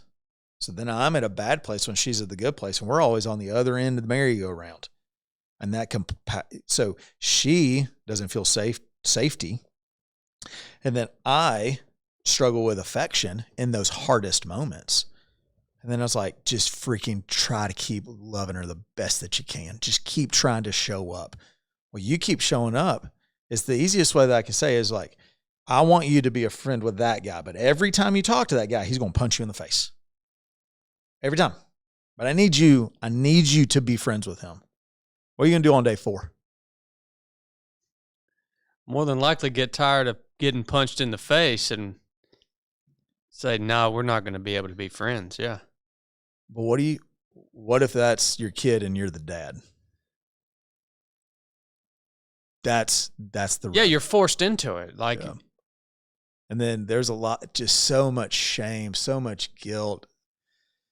Thought like, I've got to be better than this. I got to show up better than this. I had these expectations. I wanted to, quote unquote, fix her. There's no fixing her. The Lord is the only one who can fix hearts. My job is to be able, and I'm talking about a lot of the things I'm saying right now has been in the last few months. Give her the freedom to be whoever she is. And that's really challenging for me. Because I'm a maximizer. If we can fix something, if we can adjust X and do Y, and I want you to be a contributing member of society. And the Lord's like, I never called you to make her a contributing member of society. I called you to be a safe space and love on her. Well, I was like, well, if we can fix this and we can do this, and if she's at a bad place, she has a little bit of a cranky attitude, and that's kind of the way she shows up. And I'm like, well, we can teach life lessons, and she's not about life lessons. Because if you cannot receive safe feelings, a warm environment, affection, attachment, no other life lesson is going to count. And that was maddening to me because I wanted to do a traditional form of parenting. Traditional form of parenting is if X happens, you want to teach through it. You want to see the life lesson from it. You want to hold them to a standard. There are no standards. My brain has a really hard time with there's no standards. But I'm going to tell you that as the Lord has pried my grip off the control of this situation, if I give her the freedom to be her, and there's some things, if it's safety and if it's character. So you can't hurt anybody in the house. That's now transitioned. She doesn't do that anymore, but her little brothers are Sour Patch Kids. So he will go after people. And lying, stealing, like that kind of stuff. We are going to address those. But if it's pretty much anything else, we're just going to let it slide and it's going to bother me. And then we're just going to show up, pick up pieces. And I think a lot of it is you turn around and you compare. And I think that's for a long time, the previous foster family, that was truly her attachment point. Like her little subconscious body was like, that was mom. I got taken out of mom's house to come to this house. I think that's transition, but they have a very special relationship. And I always felt like I was failing compared to that one.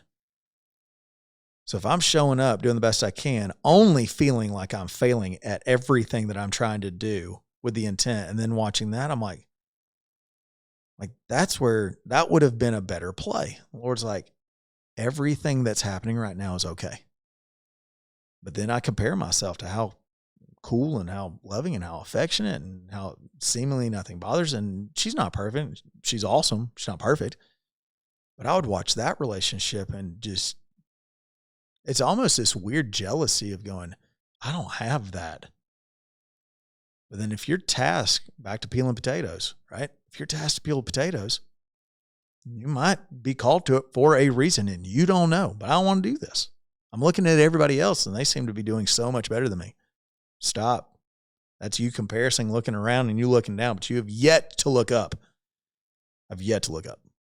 Now I'm starting to look up for the original intent. The whole thing was me trying to be obedient to the Lord. I tried to be obedient to the Lord. And the second I said yes, I was on my own. I said, I got this. That's a real dangerous comment for a guy to say, I got this. You don't got this. I think that's what I'm wrestling through right now. So that's not the doctor's appointments and the medication and the school and the resources and the little man got kicked out of 3 schools last year. Well, then you get to the point, I'm like, I'm hoping the school doesn't call us today. It's like, we're real close to, this will be school number 4. Then where does that put us? I thought we were just going to bring something in, expectation be X, things were going to happen, it's going to be a little challenging, love was going to fix all you need is love, right? That's what the Beatles say. It's not true.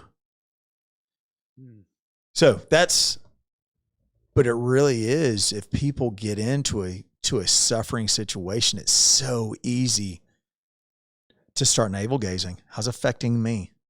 How's it affecting my lifestyle? How's it affecting? And it wasn't until I'm like, Lord, we can't keep doing this the way that we're doing this. I'm not serving them well. And this certainly is not serving you well. And if I keep focusing on me, it's only going to be negative. Because really the whole intent is it's not about you at all. It's about them. Back to Joby Martin, he talks about like what love is. And love, it comes at a great cost to yourself, especially as a guy. Are we serving people at a great personal cost? There's a Bible verse that we're going through, a book that he wrote called Stand Firm and Act Like Men. And there's a big movement for it right now, but it's in the last chapter of 1 Corinthians 13 and 14. 1 Corinthians 16, 13, 14, and it goes, be watchful, stand firm in the faith, act like men, be strong. I'm okay with all this. What's the very last statement? Let everything you do be done in love. You're like, oh, crap. Everything? Am I doing everything out of love? Because what is love? Love is serving others at a great personal cost for yourself. Am I willing to do things at a great personal cost for myself? I'm willing to do things until it's uncomfortable. willing to do things until it starts costing a little too much. A lot of times when you're thrust into things that were no choice of your own, or how hard something was, or how bad something got, and your vote is off the table, is going to come at a great personal cost. So the purest representation of love you would categorize as self-sacrifice. Jesus on the cross.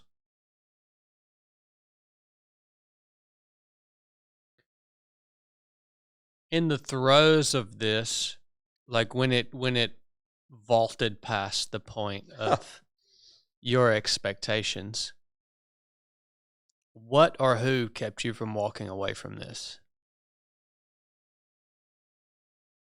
Maybe it was on many occasions. Maybe it's many different things, but it's a great question. I don't have a whole lot of quit in me, so a little bit of pride.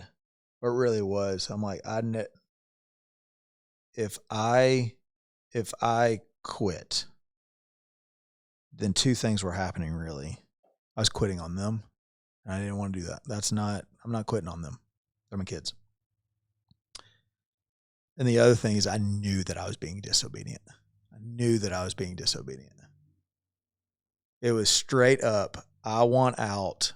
Screw all this. I'm going to take it to the house. And really, there were moments early on that it was so hard. And one thing that I'm kind of sensitive to, and this is a narrative thing, and sometimes positive, sometimes it's accurate. I mean, sometimes it's negative, sometimes it's accurate. What's my tolerance for discomfort? Because if I feel things really deeply, then I will over assess how hard something is in the moment and think the world is ending. I've been in the middle of some small races, not big ones, small ones. I'm like, this is the hardest thing I've ever done in my whole life. I'm like, no, it's not. You're pedaling, you're not cramping, sun is shining. You just poop your pants attitude. Stop it.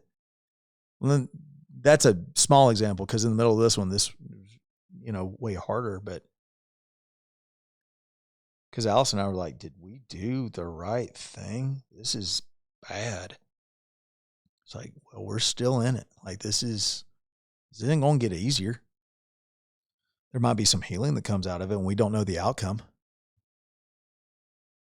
But honestly, I think if I were going to sum up, I think I would have been disobedient to the Lord, and the Lord's not done yet. The story's not over.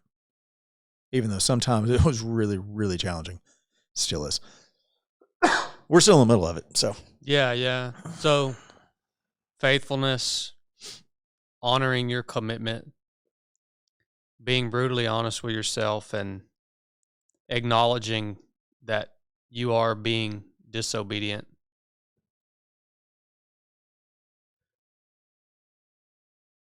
What about other people? How have they played into this journey? In terms of your wife, your two biological daughters who are older. My girls have been absolute freaking studs during this process. I mean, it's been unreal. I have two, and they are massively different. I have one who's type A, very, very responsible, not super loving, but will take care of the kids. They will get fed and nourished and bathed and put down and helped and all the stuff. Not a whole lot of hugs. And then I have one, it seemed like she was put on this earth to take care of people in need. As empathetic, as caring. Early on, we're like, she's the kid whisperer. And she is the one, she's the first person my daughter goes, okay, that's a safe person all the time. Doesn't mean she didn't get mad at her, but unreal empathy and patience. Unreal, unmatched. So there's been days that she has absolutely told Allison, she's like, we're going to be okay. This is an 11-year-old telling us this. We're going to be okay. Dang, man. I'm like, this is, the Lord has wired you different. And then we could not have survived if it wasn't for the previous foster parents. because they still have a massive, we joke, not jokingly, but it would be a very grandparent role, even though they're not like, they're a little older than us. I'll never say that they're grandparents, but that's that kind of relationship. But the respite that we have from them, if they are for us, they are for them. To have somebody in your corner that thick or thin, brutally honest. The thing that I think is so interesting is we get no guilt or shame from them in the hardest moments. Because the other thing is when you have negative emotions about a hard experience, you got to be real careful who you say those things to. Like, this is really, really, really, really, really hard, and I feel really, really, really bad about it. Well, y'all are such good people for doing that. I'm like, not the way we're doing it, not the way I feel about it. I jokingly heard a speaker who was doing an adoptive conference thing, and he get up there, and he's kind of a comedian. But he said, people would be like, I admire what you've done. You're doing a really good thing. And he's like, not the way I'm doing it. I was like, that's us. That's us in a nutshell. We were freaking trying to survive.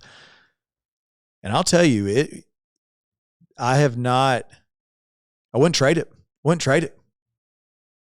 It is the hardest thing I've ever done. I wouldn't trade it because just the experience that the Lord has worked on my heart. But the thing was, would I knowingly jump in the furnace again? I don't know. It's really painful. Yeah, it might be one of those things that you go through one time. Would you knowingly want to go back to Budge right now? Yeah. Well, that doesn't count. You're like, because, bring it on. Because there again, it's a different, this is different. Yeah. Like, I think that we ought to paint the line. Yeah. Between the two things. Yeah. I liked how quickly you answered that. But it's just knowingly jumping in a furnace. And I never thought it'd get this hot. I never thought the furnace would get this hot. What about marriage? Like, how have you prioritized your wife? How has, like, you would think going through something like this, you would be teetering on the edge of either a poor relationship with your wife or a potential divorce. I mean, this is huge. A huge disturbance. Like, is that even a thing? Have you been able to prioritize your wife, or have you guys had the conversation like, hey, this is the way it's going to be for a while, or like? This is the only thing that's going to sound so trite. The Lord has protected our relationship that we are have been in our currently. We've had much, much harder seasons of our marriage before this. Not this. It's like, what? It doesn't make any sense. I try to do a really good job to love and support her, protect her, jump on the sword when things get hard for her. We don't disagree with how we parent the kids. We don't disagree about what we think we should do next. I really do think the Lord has put some type of protection and veil on our marriage, just the marriage piece, on our marriage to go, I'm going to take care of this thing so this isn't a stressor. But I tell Allison all the time, this should have absolutely blown up everything in our life. Peace in our home it's coming. It's better right now this week. I'm talking about in weeks and days. It's better right now this week. But our marriage seems to have not been affected. I can't explain that though. Like, it is, I think the Lord put a veil over it and like, I'm going to take care of this so y'all don't have to worry about that. My fitness went freaking into the pot early on. Like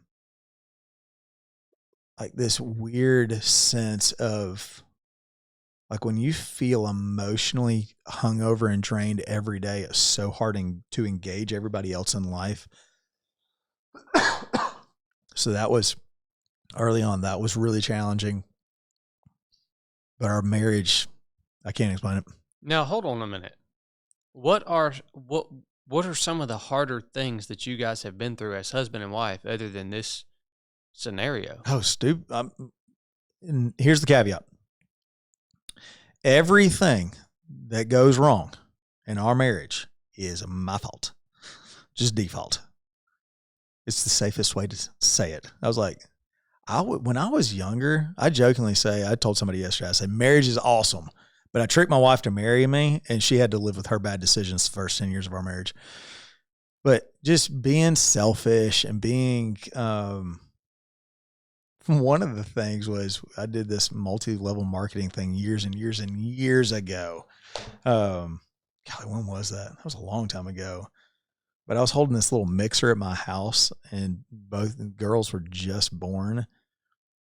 And she had to leave the house with my 3-year-old and my 2-month-old. I was like, well, you can come to the mixer. My buddy's still laughing at me about that. I said, yeah, that was real bad. And then I called her a boat anchor because she was holding me back.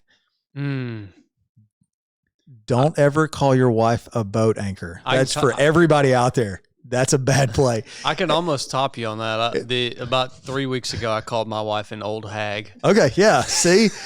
And then later you're like, I'm surprised I'm still married. So that's when Glenn and Glenn's late wife, Laura, goes, we probably need to go out to eat with y'all. Yeah, don't call your wife a boat anchor. It's a big joke now, but it's those kind of seasons of just selfishness. But this one, it really was. I think it was a big enough thing. I'm like, are we freaking doing this? Yep. I said, the only way we're going to survive is arm in arm. We got to really do this. And the Lord has put just up until now, I don't know, it's changed tomorrow, but up until now, the Lord is I'm going to hold that one faithful. We try to make sure that we spend, do a date evening at the house because we couldn't leave the house for years. I also prioritize, I like to go to bed early because I get up really early every day. So that's been challenging to make sure that I don't prioritize sleep over her. So have you wanted to give up work, like give up on the gym, or has that been kind of your safe space? So like the gym is absolutely my safe space. And the people at the gym, I like people more than fitness. Always have. I love fitness. A little nerd about fitness. But the people, I love people more than the fitness, which means going to the gym that's what I was talking to Allison on the way here. I said, the gym feels real guilty to me right now because it doesn't feel like work. I feel like work should be laborious and boring and not fun. And I said, well, none of that scripturally backed. Like we're called to bring order to chaos and work and keep the garden, and we're supposed to protect and supposed to cultivate. That's what I like doing at the gym. During all of this, tried to scale another company. We brought on another company. So the gym has grown massively. I'd say our gym has doubled in size since bringing the kids on. So it's not been, gym hasn't been easier, so to speak, but finding my sweet spot. And I guess the easiest way to explain that is I'm in a season right now of making sure that I pay very, very close attention to what brings stress to my life, because I'm wound pretty tightly. So I'm already so stressed at home. Or was. I can start saying the word was, but it's still in seasons just real hard at home. And I don't also want it to be real hard at work too. So paying attention to other things that cause stress in your life. I mean, what does that look like? And so the easiest tangible example is there was a company that we're trying to scale, which is a great company. But I was operating in a position that I wasn't necessarily super skilled at, as far as it wasn't necessarily in something that brought life to me, even though it was a good thing. I did not realize how much stress trying to scale another company separate from the company that I'm already working in, and that taking a lot of mental bandwidth for what the future would be like for that, and trying to navigate everything at home proved to be a lot. And and that's the other thing that I constantly battle is one of my fears is being a one talent guy. And the one talent guy is, and back to what we first talked about when this conversation started, is What if the Lord goes, I've called you to one or two things, and be really good at those one or two things, and I'm going to be faithful with that. But Lord, I want to be good at 5 things. I want to impact people. I want to increase my impact. I want to take over the world. Lord's like, I get that. I understand that. I put that in you. Take care of what's in front of you. It's the whole Gideon mindset. It's like, take care of the wall that's in front of you first. So just rebuild this wall right now. This is the most important thing. Take care of this, and then trust me for the future. I'm getting to the point now that that's okay. But the aspirational piece of not wanting to give up is I want to freaking conquer the world. All of that fear of mine is like, well, you're not capable of conquering the world. And that's a massive fear that I think about a lot, is going, Lord, am I a one talent guy? And because that's a big fear of mine, or something that I think about a lot. And my counselor says, what if that's the case? What if you are, quote unquote, your term, one talent guy? And I'm not talking about, and I'm using it a little out of context, I'm not talking about take your talent and burying it in the dirt. I'm talking about, like, the Lord's given you one or two things. Be really good at those one or two things and be faithful with those things, and be content that you've been faithful to the Lord and the Lord is happy with you. Is that okay? And honestly, sometimes I'm like, no, it's not okay. I want to be 5 talents. I was like, I don't want you to be 5 talents. You're not called to 5 talents. Be faithful with the things that I've given you. And his question is, are you being faithful currently with the things that I'm giving you to the best of your ability? It's like, well, okay. Sorry, Lord. That kind of deal. So, because I want to be more than one talent guy. Man, it sounds like there's a lot of, when we, just to kind of sum this up, talking about suffering well, like, it sounds like there's a lot of obedience in that, in like the answer to that. Like, what does that actually tangibly look like? Mm-hmm. Like, there's a lot of obedience in that, a lot of faithfulness, like faith in the Lord, you know, like you keep referencing the Lord, and like I keep thinking of the word faithfulness, like that's because that's what you're doing. Like you're trusting in the Lord for something that you can't really see or put your hands on yet. Also, suffering well doesn't seem like it's going to make a great highlight reel on Instagram. Because this mess sounds rough, son. We're in it. I mean, but at the same time, like, you sharing your story about what you have been going through, at the same time, it's tremendously encouraging to me because of what I'm about to experience. And thinking that the probability that it's going to be as hard as what my friend Jeff and his wife Allison and his family has been going through. All this behind the scenes, by the way, I didn't know any of this.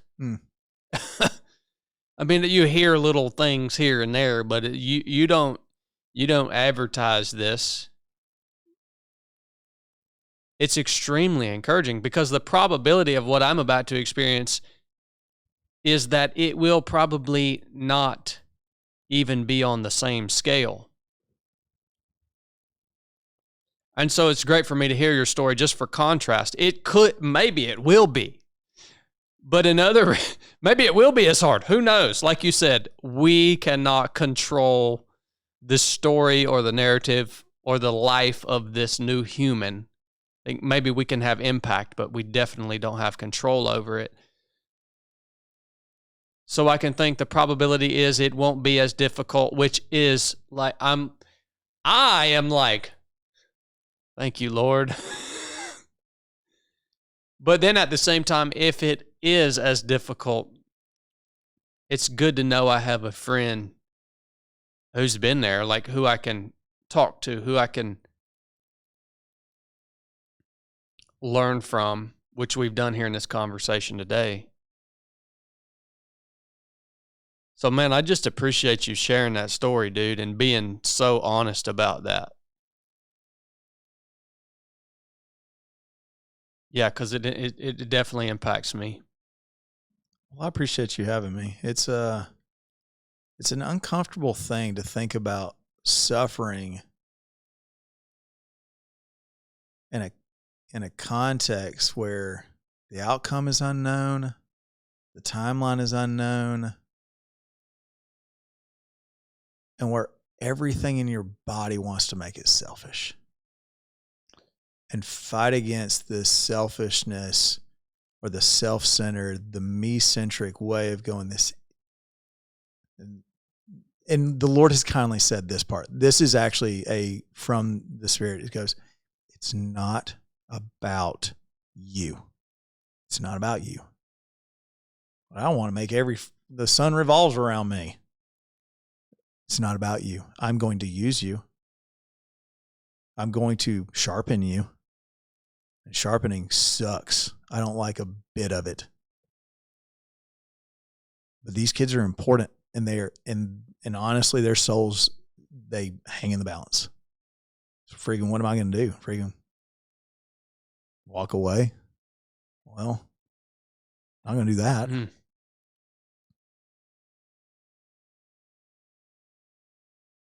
Dang, it's good, man. All right. Did we miss anything? I don't think so. I hope That's everybody a lot has to chew on. a wonderful day For all the listeners, man. Yeah. For But it's me, good. It's yeah. just to challenge people, to challenge myself. Freaking, when things get icky, pull it into the light. Let's get behind it. What's actually happening?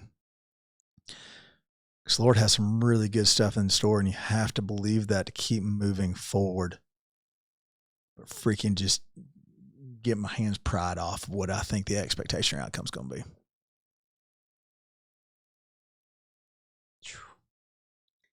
Yeah, that's hard. All right.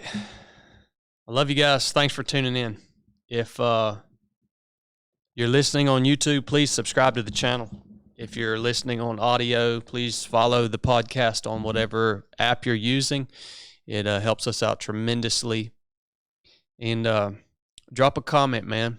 Let us know what was most impactful about the conversation to you. We'd love to hear from you guys and your feedback of how these conversations hopefully make you think or make a difference in your life.